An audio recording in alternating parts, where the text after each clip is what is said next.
জুলাই যোদ্ধাদের একজন হয়ে এবং আমার দলের একজন প্রতিনিধি হিসেবে এই প্রোগ্রামের সফলতা কামনা করি আমি নীরবে এখান থেকে প্রস্থান করার সিদ্ধান্ত গ্রহণ করলাম। আপনাদের সকলকে ধন্যবাদ। থাকার জন্য বিনীতভাবে অনুরোধ করছি। আমি করজোড়ে অনুরোধ করছি আপনাদের শান্ত থাকবার জন্য। আসসালামু আলাইকুম ওয়া রাহমাতুল্লাহ। আওয়ামী লীগের যত সন্ত্রাসী আছে সকল সন্ত্রাসীকে গ্রেফতার করে বিচারের আওতায় নিয়ে আসতে হবে এবং মুক্তিযুদ্ধ মন্ত্রণালয় কর্তৃক আয়োজিত জুলাই গণঅভ্যুত্থান দিবসের আজকের এই আয়োজনের সম্মানিত প্রধান অতিথি মাননীয় রাষ্ট্রপতি, এই অনুষ্ঠানের বিশেষ অতিথিবৃন্দ, আমার সামনে উপবিষ্ট বিভিন্ন রাজনৈতিক দলের নেতৃবৃন্দ, জুলাই যোদ্ধা এবং শহীদ পরিবারের সদস্যবৃন্দ, আপনাদের সকলকে সালাম এবং একই সাথে 5 আগস্টের বিজয়ের শুভেচ্ছা। বাংলাদেশের মানুষেরা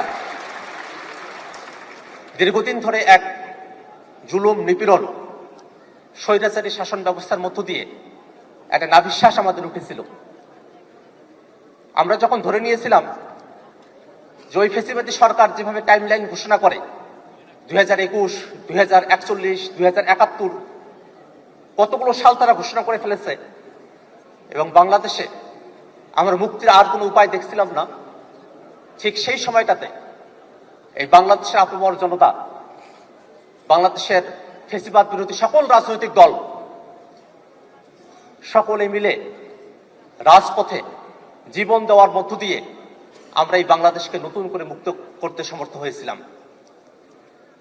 সেই 24-এর অভ্যুত্থানের সময়কালে আমাদের যেসব ভাইরা জীবন দিয়েছেন আমরা তাদের আত্মার মাগফিরাত কামনা করি। আমাদের আহত ভাইরা এখনো অনেকেই আছেন যারা 2 চোখে দেখতে পান না, অনেকেই আছেন যারা পঙ্গু, হাঁটতে পারেন না, অনেকেই আছেন নানা ধরনের শারীরিক জটিলতায় তারা ভুগছেন। আমরা তাদের জন্য দোয়া কামনা করি, আল্লাহ রাব্বুল আলামিন তাদেরকে সুস্থতা দান করুন। কিন্তু এর বাইরে গিয়ে রাষ্ট্রীয় দায়িত্ব থেকে আমাদের শহীদ পরিবার এবং আহত যোদ্ধারা যারা আছেন তাদের জন্য একটা বৃহৎ পরিসরে দায়িত্ব রয়েছে। আমরা সরকারের মাননীয় মন্ত্রী এখানে উপস্থিত আছেন, তাদের কাছে আমরা বিনীত কণ্ঠে আহ্বান জানাতে চাই, এখনো অনেক শহীদ আছেন যাদেরকে তালিকায় অন্তর্ভুক্ত করা হয়নি।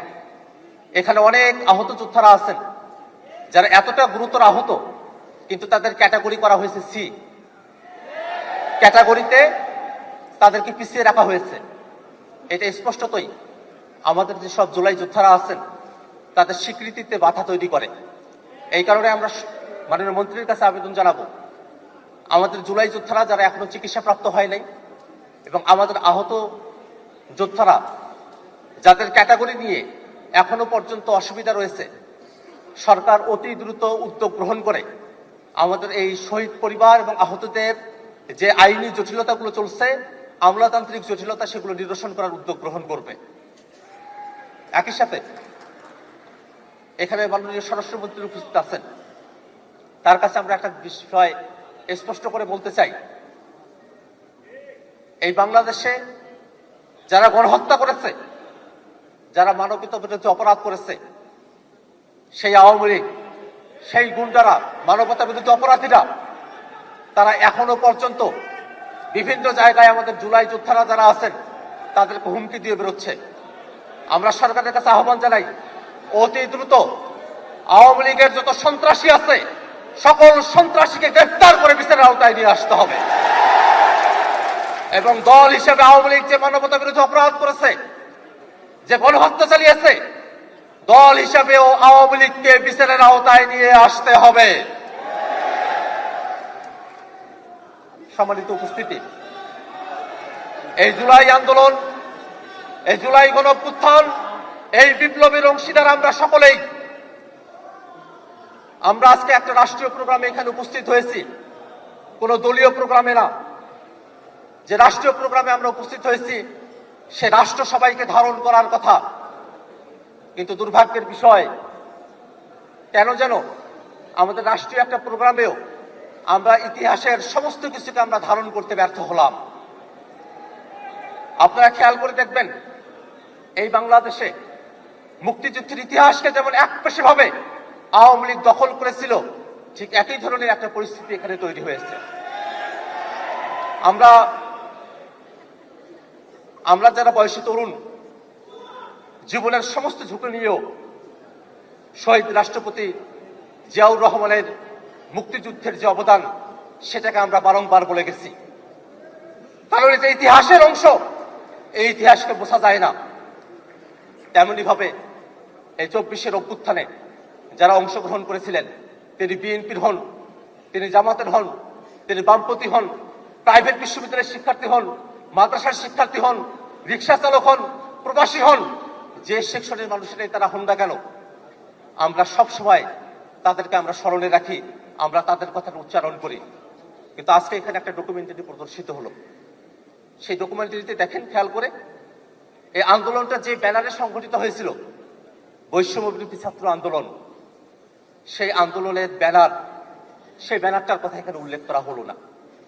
এই আন্দোলন তো একদিনে সংগঠিত হয় নাই, এটা ছিল কোটার দাবিতে, কোটার সংস্কারের দাবিতে একটা আন্দোলন। কিন্তু সেই আন্দোলনটার গতিপথ আপনারা যদি খেয়াল করে দেখেন, 9 দফার মতো একটা ঐতিহাসিক ঘটনা, যেটা এই আন্দোলনের গতিপথকে পরিবর্তন করে দিয়েছিল, সেই 9 দফা এখানে অনুপস্থিত থেকে গেল। আমরা খেয়াল করে দেখলাম 24-এর অভ্যুত্থানের সময়টাতে সব থেকে সাহসের যে ঘটনাটা, আনুষ্ঠানিকভাবে 3 আগস্ট শহীদ মিনারে যে 1 দফার ঘোষণা দেয়া হলো, সে বিষয়টা এখানে বিমালুম ভুলে যাওয়া হলো। এটা আমাদেরকে আহত করে। আমরা চাই এই ইতিহাস বাংলাদেশের প্রত্যেকটা মুক্তিকামী জনতার হবে। 24-এর ইতিহাস থেকে কোন জুলাই যোদ্ধাকে বাদ দেয়া চলবে না। এটাই হওয়ার কথা ছিল আজকের রাষ্ট্রীয় প্রোগ্রামের ডকুমেন্টারির ভাষ্য। কিন্তু দুর্ভাগ্যের বিষয়, আজকে বাংলাদেশের বিভিন্ন রাষ্ট্রীয় প্রতিষ্ঠানগুলোতে যেমন করে দলীয়করণ হচ্ছে, যেমন করে দলীয় লোকরা বসছে, ঠিক তেমনি ভাবে আজকে ইতিহাসেও একটা দলীয়করণ করা হলো। যদিও মাননীয় মুক্তিযুদ্ধ মন্ত্রী তিনি ডায়াসে দাঁড়িয়ে এর জন্য দুঃখ প্রকাশ করেছেন এবং সংশোধন করবেন বলে কথা দিয়েছেন, আমি তাকে ধন্যবাদ জানাই। কিন্তু এই যে ভুল, সেটাকে আমি কোনোভাবেই অবচেতন মনের ভুল বলে মনে করি না। এটা খুব চেতন জাগ্রত অবস্থায় থেকে ইতিহাসকে বিকৃত করার জন্য এবং ইতিহাসকে দলীয়করণ করার জন্য এই ধরনের একটা ডকুমেন্টারি তৈরি করা হয়েছে। এখানে একটা অনিকাঙ্ক্ষিত পরিস্থিতি তৈরি হয়েছিল। আজকে একটা মহিমান্বিত দিন, যেই দিনে আমরা বিজয় অর্জন করেছিলাম, সেই দিনে সরকার কর্তৃক একটা প্রোগ্রাম ঘোষণা করা হয়েছে। সেই প্রোগ্রামটা যাতে আমরা শান্তভাবে আমাদের কথাগুলো বলতে পারি, সে কারণে আমি আপনাদের সামনে এসে দাঁড়িয়েছিলাম। আপনারা যারা জুলাই যোদ্ধারা আছেন, আপনারা তখন আমার কথা শুনেছেন, এই কারণে আপনাদের কাছে আমি ধন্যবাদ এবং কৃতজ্ঞতা জানাতে চাই। পাশাপাশি এই প্রোগ্রামটা যখন চলছে, ঠিক সেই সময়টাতে আমাদের একজন বৈষম্য বিরোধী ছাত্র আন্দোলনের সমন্বয়ক, যিনি এবং তার সাথে আরো কয়েকজন, আপনারা সবাইকে চিনে থাকবেন, মাহিন সরকার, রিফাত রশিদ, আব্দুল কাদের, আব্দুল হান্নান মাসুদ, যখন প্রথম সারির সমন্বয়কদেরকে ডিবি অফিসে বন্দী করে রাখা হয়েছিল, তখন তারাই আন্দোলনটাকে চালিয়ে দিয়ে গিয়েছিলেন। কিন্তু মাহিন সরকারি অনুষ্ঠানে দাওয়াত পেয়েছিলেন, এসেছিলেন, কিন্তু তাকে এই অনুষ্ঠানে আর থাকার সুযোগ হয়ে ওঠে নাই। এই পরিস্থিতির কারণে এক ধরনের ধস্তাধস্তির পরিস্থিতিতে তাকে এই হলরুম থেকে বেরোয় যেতে হয়েছে। সেটা এখানকার শুধু পরিস্থিতি নয়, আজকে রাষ্ট্রীয়ভাবে অনেকগুলো জায়গাতেই, অনেকগুলো জেলা এবং শিক্ষা প্রতিষ্ঠানে প্রোগ্রাম চলছে। সেই জেলা এবং শিক্ষা প্রতিষ্ঠানগুলোর অনেকগুলোতেই সরকার দলীয় নেতাকর্মীরা তারা এনসিপি এবং অন্যান্য নেতাকর্মীদের উপরে তারা হামলা করেছে, তাদের অনুষ্ঠান স্থল থেকে বের করে দিয়েছে। এই যখন পরিস্থিতি চলছে, ঠিক সেই সময়টাতে আমি জুলাই যোদ্ধাদের একজন হয়ে এবং আমার দলের একজন প্রতিনিধি হিসাবে এই প্রোগ্রামের সফলতা কামনা করি, কিন্তু আমার ব্যক্তিগত পক্ষে এবং আমার যারা সহযোদ্ধারা আছেন তাদের জন্য একটা সুন্দরের আকাঙ্ক্ষায় আমার পক্ষে এই প্রোগ্রামে অবস্থান করা আর সম্ভবপর নয়। আমি আজকের এই অনুষ্ঠানের মাননীয় রাষ্ট্রপতি, তাকে আমি ধন্যবাদ জ্ঞাপন করি। তিনি বাংলাদেশের পক্ষে যেভাবে অবস্থান নিয়েছেন সেটাকে আমরা ধারণ করি। তিনি একই সাথে মুক্তিযোদ্ধা, একই সাথে জুলাই যোদ্ধা, তার প্রতি সম্মান ব্যক্ত করছি। সেই সম্মান রেখে আমি নীরবে এখান থেকে প্রস্থান করার সিদ্ধান্ত গ্রহণ করলাম। আপনাদের সকলকে ধন্যবাদ।